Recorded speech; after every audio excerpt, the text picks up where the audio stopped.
Hello mga ka-learners! Welcome back to our subject Earth and Life Science, and this is Sir Arnold Ryan. We're going to discuss another important topic, which is all about minerals and their characteristics and the different properties of minerals. So what we are waiting for, let's proceed. Before anything else, don't forget to like, follow, and subscribe to our YouTube channel, Sir Arnold Ryan. Now let's sign in. Alright. In this discussion, you are expected to, number 1, identify the examples of minerals, explain the different characteristics of minerals, differentiate minerals based on their properties, and develop awareness on the importance of minerals around us. Now let's have a simple introduction of this. A mineral is naturally happening. Inorganic po siya a solid substance that has a specific chemical composition and a crystalline structure. Ang mga minerals, mga ka-learners, ay building blocks of rocks. Sila ang bumubuo dito. It can be one or more minerals. They are typically formed through various geological processes.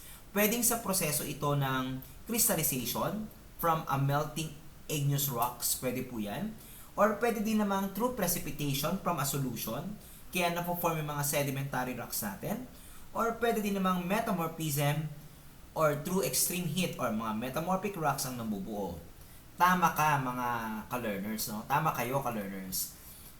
When we say minerals, connected siya sa rocks natin. Kasi nga sabi ko po kanina, ang minerals are the building blocks of rocks. Minerals can have a wide range of physical properties, including the color, the luster, the hardness, the cleavage, the fracture, the straight, the specific gravity, crystal habit, and solubility. Ito mga properties na to can be used for mineral identification and characterizations. Minerals have a defined chemical composition consisting of specific elements in fixed proportions. The chemical composition of a mineral determines its characteristics, properties, and behavior.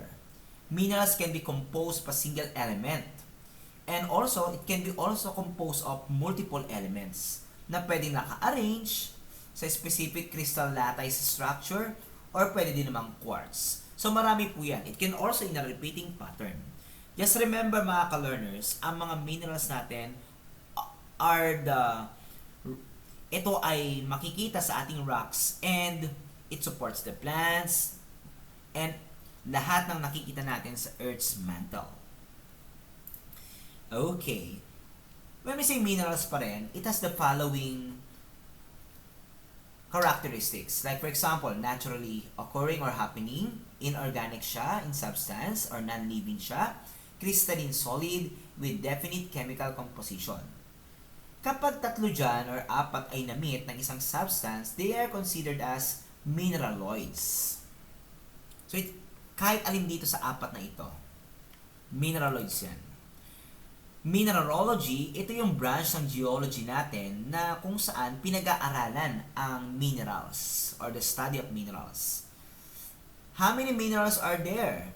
On Earth, we have 3,500 na makikita sa Earth's crust po. Sa pinaka-ibabaw ng mundo na tinatapakan mo ngayon. Minerals combine to form all the rocks on Earth. And the rock type depends on the mineral composition. Ang mga 20 minerals lamang ang makikita mo dito sa ibabaw ng Earth or sa Earth's crust ay bumubuo na sa 95% ng iba't ibang uri ng bato sa Earth. Okay. Physical properties ng ating mga minerals. Ang mga minerals ay meron tayong 9 physical properties na pwedeng mag-define, mag-describe at mag-identify sa pagiging unique ng isang mineral. Now let's discuss the following properties. We have first the color. Property number 1 po yan. Some minerals have a characteristic color and determined by their molecular structure. And also, etong mga rocks na to are colored by impurities. So when we say impurities, pwede yung kanyang pagiging kakaibang color or pwede namang unique color siya. Like for example, it can be impurities of quartz, maybe white, green, red, yellow, and the likes. This property could be very helpful and distinctive, or it could be very ambiguous. Okay, madali tayong makadetermine ng mga bato sa pamamagitan ng kanilang mga kulay. Ayan. So, sa tulong yan ng kulay ng mineral. We have the streak. So, itong streak naman na to, property number 2 natin to, the color of the pulverized powder of a mineral. Ito yung shade ng isang mineral na kapag kinrush mo sa isang fine powder, it may be of the same color as the mineral or may differ. Like for example, tingnan nyo itong nasa figure natin, we have the malachite. Yung malachite, green yan and gives green streak. Yung fluorite naman natin, it can be purple or green but gives a white streak. So see the basic difference. Ito pa, more example pa. So tingnan nyo po yung cinnabar, kulay gray siya pero nung kinuha yung shade niya, kulay brown. Pero sa pyrite, gray din siya pero nakuha naman or na-achieve yung color natin. Another property, physical property of mineral is yung hardness. Pag sinabi nating hardness, it is the scratchability of a mineral. O ito yung kanyang durability. With this, ang hardness is defined as the level of difficulty which a smooth surface of a mineral specimen may be scratched. Ito ay nakadepende dun sa bonds na meron siya, na crystal structure niya. Here on Earth, we have 10 minerals na na-select natin based on the degree of hardness nila. So, meron tayong 1 to 10 here. So, i-present ko lang po. Ito po, no? According to Mohs hardness scale, we have number 1, talc, 2, gypsum, 3, calcite, 4, fluorite, 5, apatite, 6, orthoclase, 7, quartz, 8, topaz or beryl, 9, corundum, and number 10, diamond. Yung number 1, yung basic lang po. Yung talc, yan ay nakikita sa ating mga baby powder. Ayan. Siyempre, number 10, yung diamond. Now, if we're going to compare these minerals na meron na to sa common items natin, like for example, yung fingernail natin, 2 to 2.5, no? So, ito ay pwedeng itumbas kay gypsum and calcite. And of course, yung steel knife natin, 5 to 6 na yan. So, it can be compared to apatite and orthoclase. Now, let's proceed with property number 4, mga ka-learners. Ito yung cleavage. Pag sinabi natin cleavage, ito yung splitting, no? Nung crystal along a smooth plane. So, sa loob kasi ng mga minerals, meron niyang crystal. Pag nag-split yan or naghiwalay, yun yung cleavage. Not every mineral exhibits cleavage. Hindi lahat. A plane of structural weakness along which a mineral is likely to split. The quality of mineral's cleavage indicates both the ease with which the mineral cleaves and the character of the exposed surface. So, itong papakita ko, itong cleavage na to, depende yan sa bonding between atoms, no? And kapag nag-bond yun yung weakest point. Yun yung breakage plane. Here are the following types of cleavage. We have the cleavage in one direction, na kung saan ang tinatawag natin as muscovite. Ewan, example sa muscovite. Tingnan nyo naman po yung pattern na nabuo natin here. This is one direction. Cleavage in two directions. Ayan. So, meron tayong pattern na patayo and merong pahiga. Ayan. So, example natin ng feldspar. Cleavage in three directions. So, meron tayong patayo, pahiga, meron din tayong diagonal na nabuo here. So, one example is the halite. Ito ang mga examples natin ng mga merong two directions like the feldspar. We have here the calcite. Yan. Mineral cleavage and crystal form, depende rin yan sa crystals na meron sila. Like for example, yung cubic, so 3 cleavages yan ang napo-form but 6 faces. We also have the octahedral, 4 cleavages but with 8 faces. Dodecahedral, 6 cleavages with 12 faces. And also, we have the basal. Ito ay 1 cleavage lang with 2 faces. Sometimes, ang mga mineral cleavage natin ay nakadepende rin sa angle na nabubuo. We have the 90 degrees by 90 degrees and also 60 degrees by 120 degrees. Usually, nagbubuo sila ng 2 cleavages and 4 faces of many possible angles. Another property number 5 natin is yung crystalline structure or habit, or it refers to crystal shape, external crystal form, or crystal systems. Etong external crystal form determines by the internal arrangement of the molecules like the cubes, octahedrons, hexagonal prisms, and the likes. Ito yung set of faces natin, mga ka-learners, that have a definite geometric relationship to each other. So when we say crystalline structure, it refers to shape na nabubuo based on the crystals na meron sa loob ng mineral. Take a look at this. So meron tayo ditong crystals na pwedeng 90 degrees. But always remember, hindi lahat ng crystals ay talagang nagpo-form ng perfect shape. Okay? Usually kasi, ang mga crystals natin, they grow and competing for spaces. Kapag nagunahan na sila sa spaces, sometimes they exceed, naging irregular yung kanyang phase arrangement and angles ng crystals. Like for example, we have here the isometric. Ito, symmetrical to. Balance sa balance. 3 axes of equal length, all axes at right angles to each other. Also, we have here the tetragonal, similar to isometric siya.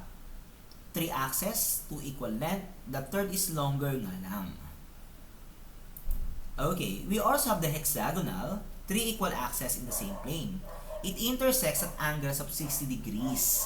And meron siyang 4th axis as at right angle to the other 3. So, tingnan nyo po ito. So, meron tayo dito here na right angle, ayan. Then the rest are 60 degrees. So this is an example of hexagonal. From the word hexagonal, 6 po yan. Pero 3 equal axes. Also, we have the orthorhombic. Ang orthorhombic po ay 3 axes all unequal to each other. So, unequal sila, hindi pare-parehas ang kanilang sukat, but they are all intersecting at right angles. So, tingnan nyo po itong figure natin here. Right angle to. Okay. Here, right angle yan, 90 degrees, pero lahat yan ay nag-i-intersect. Yan, pero hindi sila pare-pares ng sukat. Monoclinic. Yan, monoclinic po, 2 non-equal axes at right angles to each other. Again, meron tayong right angle here, but yung dalawang yan ay hindi equal. C-axis, B-axis, hindi sila parehas ng angle na na-form. B-axis and A-axis, hindi sila parehas ng angle na na-form. We have the triclinic, 3 axes po ito. All axes are inclined with respect to each other. Let's proceed with property number 6, yung diapaneity or the amount of transparency. Itong diapaneity na to, it's the ability to allow light to pass. Diapaneity refers to a mineral's ability to transmit the light. For example, meron tayong mga minerals na transparent talaga. Kapag makapal sila, small amount lang ang nakakapasok, but light passes pa rin relatively freely through them. Ang transparency, ito yung degree, mga ka-learners, ng light to transmit through a mineral. Minerals can be opaque, translucent, or transparent. Depende sa crystal formation meron siya. Take a look at the picture on our slide. Meron tayo dito isang example, yung calcite, calcite crystal, na kung saan kitang-kita talaga natin yung transparency or yung diapaneity ng ating crystal or ng ating mineral. Also, we have the luster. Ang luster is property number 7 natin. The manner in which a mineral reflects light. A mineral's luster is the overall sheen of its surface. It may have the sheen of polished metal, or pwede namang unpolished metal that is pitted by weathering. Or it may have the sheen of glass, or it looks like dull or earthy. Meron tayong dalawang uri ng luster, glassy and metallic. Ang glassy, it reflects like a piece of glass. Parang glass talaga yung ginagawa niya. Ang metallic naman, reflects like a piece of metal. You take a look at the pictures. So yung una natin, ano sa tingin nyo? Itong unang picture natin, is it glassy or metallic? If you can see this as metallic, that's correct. If you see the second picture as glassy, that is also Correct. We have also the property number 8, which is tenacity. Ang tenacity refers to a mineral's toughness and its resistance to breaking or deformation. Those that break, bend, or deform easily have little tenacity. So pag mas madaling masira ang mineral, mababa ang kanyang tenacity. Kapag strong ang kanyang tenacity, unbreakable siya. Okay? So paano mo masusukat ang mineral's reaction to stress? Meron tayong brittleness. So ito pagiging malutong, no? Kapag naging pulbos yung mineral natin, ibig sabihin, mababa ang kanyang pagiging brittle. Malleability, a mineral can be flattened by pounding with a hammer. So pag pinukpok natin ng martilyo ang isang mineral, so yun yung malleability niya. Depende sa nahirapan ka na durugin yung mineral, so meaning to say, mataas ang kanyang malleability. Ductility, a mineral can be stretched into wire. We have also yung flexibility. Meron tayong dalawang uri, yung inelastic and elastic. When we say inelastic, minerals are bent but they remain in the new position. So kapag binaliko natin yung mineral through extreme heat, then hindi na natin na ibalik. That's flexible but inelastic. But kapag binend natin ang isang mineral and we can bring it back to their original position, that is flexibility and elastic. Alright? We also have the sectility. It is the ability of minerals to be sliced by a knife. So kapag nahihiwa ng kutsilyo yung mineral na hawak mo, meaning to say, that's sectility. We also have the other special properties. We have the taste. A few minerals have a characteristic taste. Ang halite tastes like salt. Ang odor, isa pa siyang another special property. A few minerals have a characteristic odor. Kadalasan ng mga clay minerals natin, earthy smell ang kanyang pinuproduce. We have also the striations. Ito yung pagkakaroon ng straight parallel lines on the flat surface of the cleavage directions. Yan. So, tinan nyo po itong mga figures natin. Depende doon sa pagkakasplit, nakikita natin na karamihan, papunta sila doon, yung mga parallel lines natin. Napo-form yan, usually, pwedeng weathering or pwede din naman sa iba pang factors. We also have the magnetism. Some minerals with large amounts of iron oxide are attracted to magnets. So sa loob niyan, may mga iron oxide sila, sometimes kalawang, no, sa loob ng minerals. And when we put or attach a magnet, didikit yun. So that's a test how to determine if a mineral has iron oxide. Also, we have the double refraction. Pag sinabi natin double refraction, a clear mineral placed over an image will show two images by the light being split as it enters some crystalline minerals. Example natin yung calcite.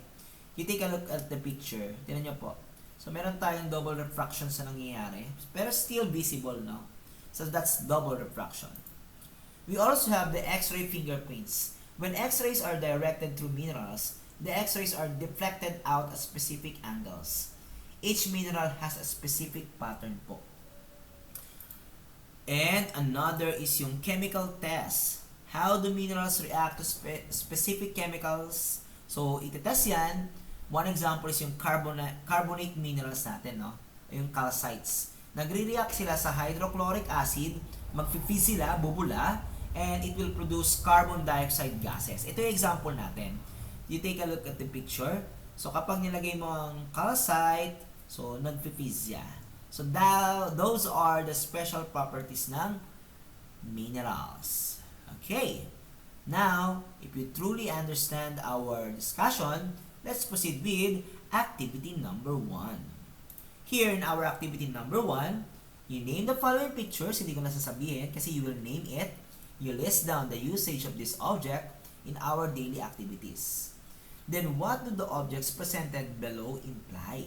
So, I'll give you 3 minutes mga ka-learners, and 3 minutes starts now. Good luck mga ka-learners. You can ask your teachers, you can approach your teachers if you have questions. 3 minutes.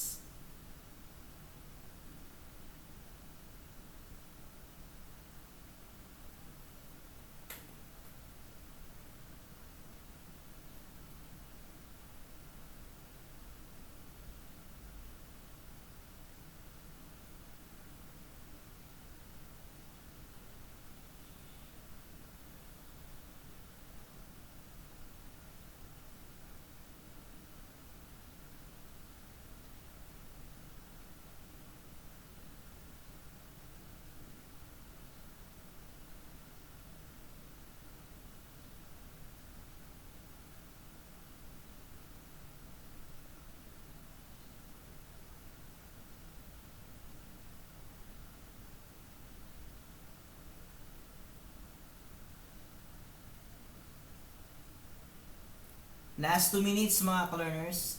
Last 2 minutes mga ka-learners. So ano kaya itong mga pictures natin?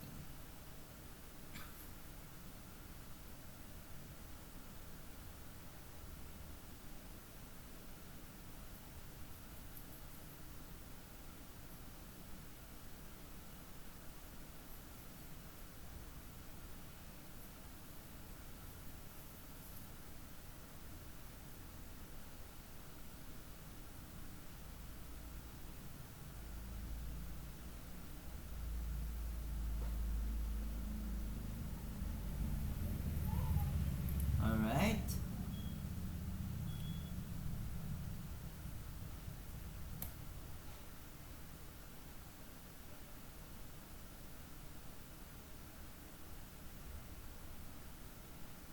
Last 1 minute mga ka-learners.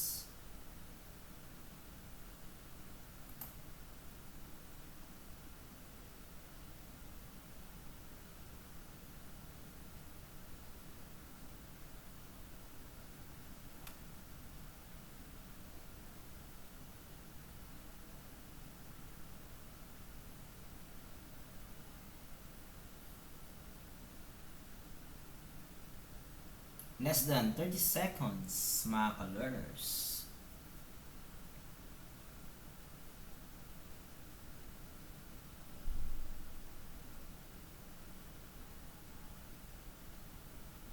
Ten seconds mga ka-learners. Good luck. And time is up. Okay, tumunog na ang ating alarm. Okay, now let's proceed with activity number 2 natin. In activity number 2, in 3 minutes, no? The pictures below show the common minerals and their properties of uses. You need to identify other properties exhibited by the minerals. Choose your answer from the given choices. So we have the following choices: brittleness, malleability, ductility, luster, and ductility. Good luck mga ka-learners! 3 minutes starts now.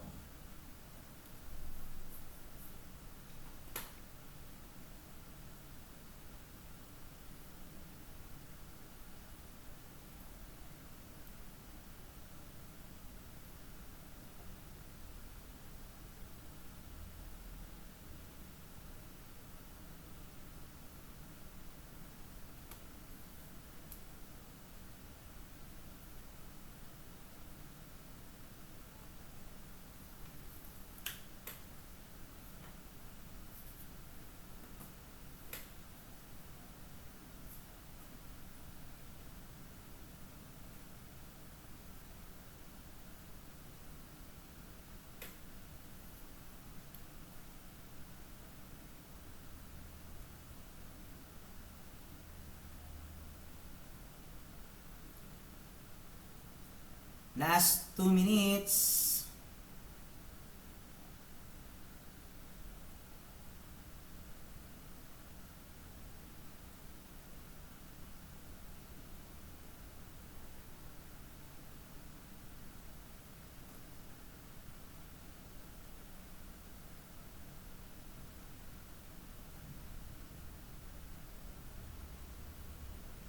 Pag-isipan natin mga ka-learners.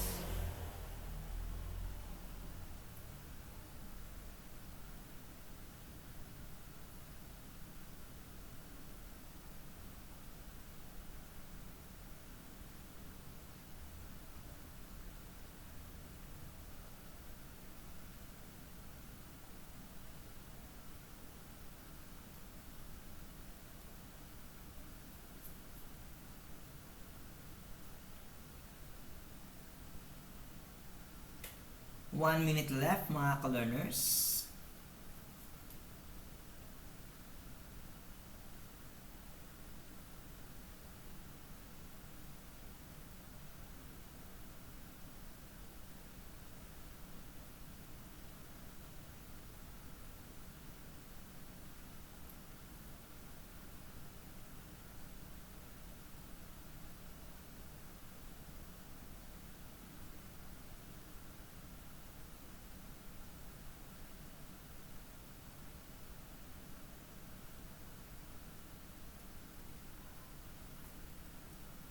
20 seconds left.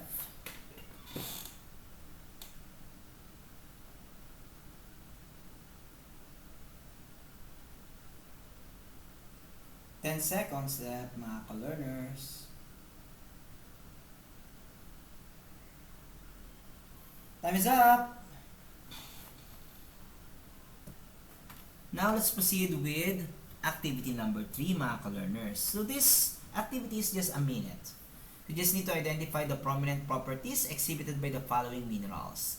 You fill in the blanks to form the appropriate term that best fits the described mineral property. 1 minute starts now. Good luck, mga ka-learners!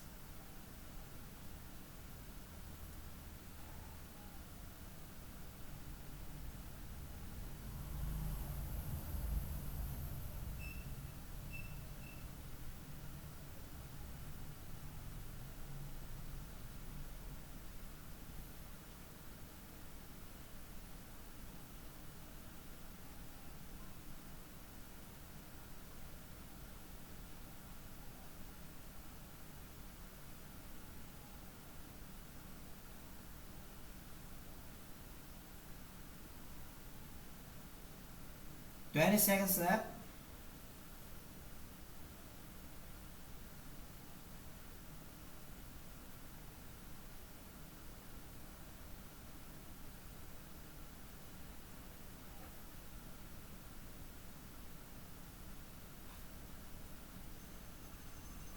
Oops, time is up.